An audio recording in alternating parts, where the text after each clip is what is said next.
Yuk kita membahas mengenai 3 jenis roh. Apa saja sih 3 jenis roh itu? Yang pertama itu roh Allah. Yang kedua roh malaikat. Yang ketiga roh manusia. Inilah 3 jenis roh yang ada di dalam ajaran Gereja Katolik. Roh Allah, roh malaikat, dan roh manusia. Nah, untuk malaikat sendiri ada malaikat baik dan ada malaikat jahat. Sementara untuk manusia itu ada manusia yang hidup dan manusia yang mati.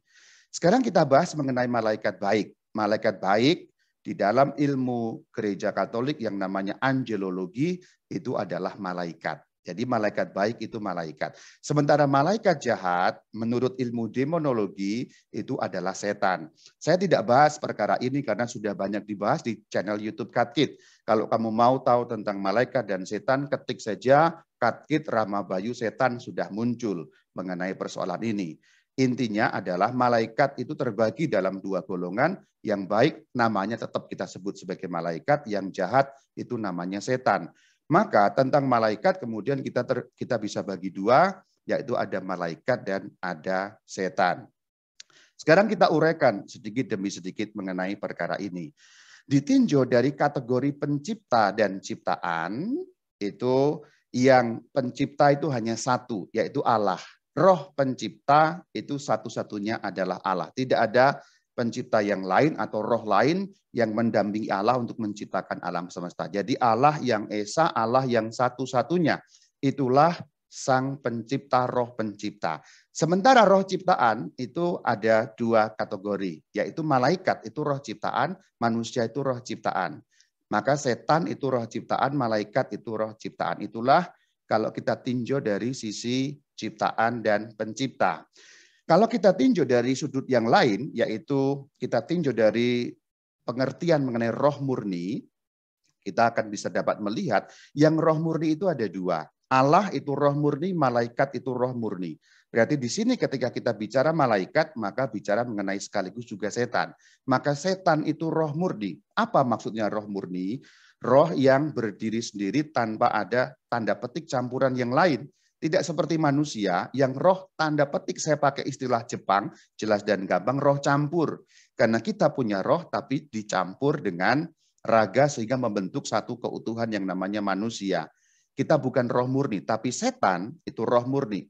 Allah roh murni, malaikat itu roh murni. Nah, pengertian-pengertian mengenai seperti ini perlu kita kuasai. Kalau kita tidak menguasai seperti ini, penjelasan mengenai spiritual, mengenai boroh, dan banyak hal terkait dengan alam gaib akan kebingungan. Tidak simpel bukan ketika sudah dibagi-bagi seperti ini.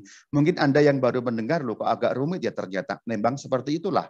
Alam gaib Gereja Katolik juga punya ilmunya, bahkan membuat kategori-kategori seperti ini.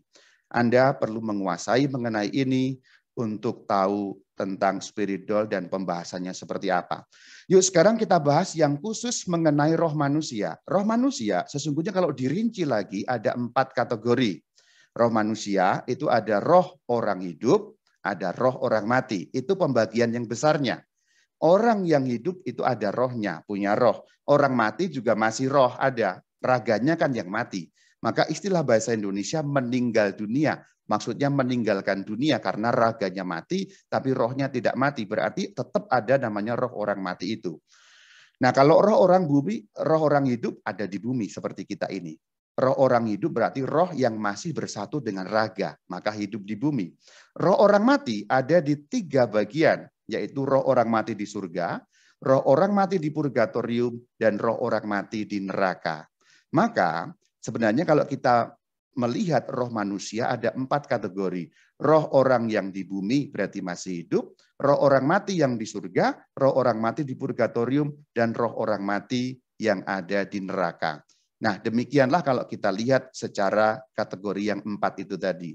Roh manusia di bumi berarti masih hidup, roh manusia di surga berarti manusia itu sudah mati, roh manusia di purgatorium berarti roh itu sudah manusia itu sudah mati, rohnya masih hidup dan di purgatorium, dan terakhir roh manusia yang ada di neraka. Seperti inilah pembagian adanya tempatnya roh manusia itu ada di mana saja. Jadi ilmu mengenai ini juga perlu kita kuasai untuk kita dapat melihat mengenai spiritual. Ternyata tidak segampang yang dilihat ya. Ilmu dunia roh yang dimiliki gereja Katolik sangat rinci sesungguhnya, dan yang saya sampaikan hanya merupakan paham-paham dasar saja supaya nanti Anda dapat melihat seperti apa yang namanya spiritual itu menurut iman Katolik.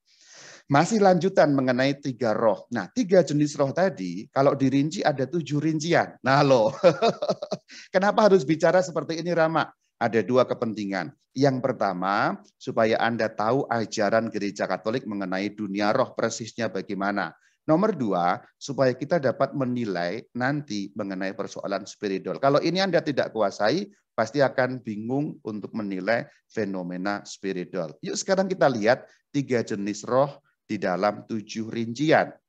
Perhatikan ada 3 jenis ya, roh Allah, roh malaikat, dan roh manusia. 3 jenis, dihafalkan ya, roh Allah, roh malaikat, dan roh manusia. Tetapi kalau kita rinci ada 7. Yang pertama roh Allah itu satu-satunya, Esa. Tidak ada yang menyaingi, tidak ada yang menyandingi juga. Intinya Allah sebagai satu-satunya pencipta. Nah roh malaikat ada 2, malaikat jahat, itu setan, dan malaikat baik namanya malaikat. Kemudian manusia ada 4 kategori, manusia di bumi berarti masih hidup, dan yang mati 3 di surga, di purgatorium, dan di neraka. Inilah ilmu mengenai roh dalam ajaran gereja Katolik. Kalau pembagian 3 besar, roh Allah, roh malaikat, roh manusia. Ya, diingat baik-baik.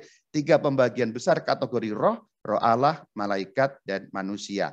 7 rincian berarti roh Allah, roh malaikat, roh setan, roh manusia di bumi berarti manusia masih hidup, dan manusia yang mati jumlahnya ada 3 tempatnya, roh manusia di surga, roh manusia di purgatorium, roh manusia di neraka. Roh manusia di surga kita menyebutnya dalam tradisi Katolik itulah Santo Santa, para kudus. Itulah roh manusia yang ada di surga. Saya cukupkan, Shalom Alaikum.